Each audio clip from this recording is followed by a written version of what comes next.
আসসালামু আলাইকুম guys, welcome back to my channel and our cooking and blog. সামনেই তো ঈদ, তাই ভাবলাম আজকে আপনাদের সাথে ইজি অসাধারণ একটি ডেজার্ট রেসিপি শেয়ার করি।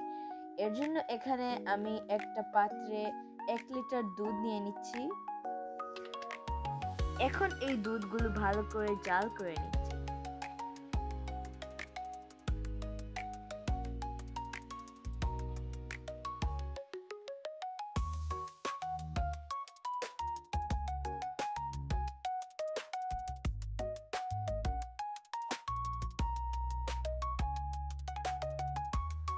এখন এর মধ্যে অ্যাড করব 1 কাপ চিনি।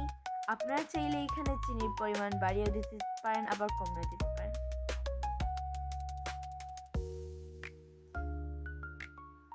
আগে থেকে ঠান্ডা করে রাখা দুধের মধ্যে দিয়ে দিচ্ছি 2 চামচ আগার আগার পাউডার,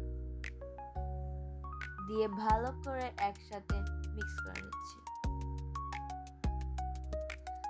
এখন গরম দুধের মধ্যে ওই আগার আগার পাউডারের মিশ্রণটি দিয়ে দিচ্ছি।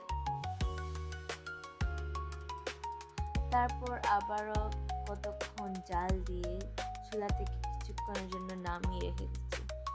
তারপর যে পাত্রে আমরা ডেজার্ট বসাবো ওই পাত্রে মিশ্রণটি ঢেলে দিচ্ছি। এখন আমি এর মধ্যে অ্যাড করছি কিছু পিস্তা বাদাম ও কিছু ফ্রুটস। আমি এখানে ফ্রুটস হিসেবে আঙ্গুর ইউজ করছি। তারপর 6 থেকে 7 ঘন্টার জন্য ফ্রিজে রেখে দেব। 6 থেকে 7 ঘন্টা পর দেখেন আমাদের ডেজার্ট একদম তৈরি। আমি এখান থেকে কয়টা পিস কেটে আপনাদের দেখিয়ে দিচ্ছি। মাশাআল্লাহ, অনেক মজা হয়েছে। আশা করি আজকে এই সহজ রেসিপিটি আপনাদের পছন্দ হয়েছে। পছন্দ হয়ে থাকলে ভিডিওতে লাইক করবেন। এরকম আরও সুন্দর সুন্দর ভিডিও পেতে আমার চ্যানেলটি সাবস্ক্রাইব করবেন। আল্লাহ হাফিজ।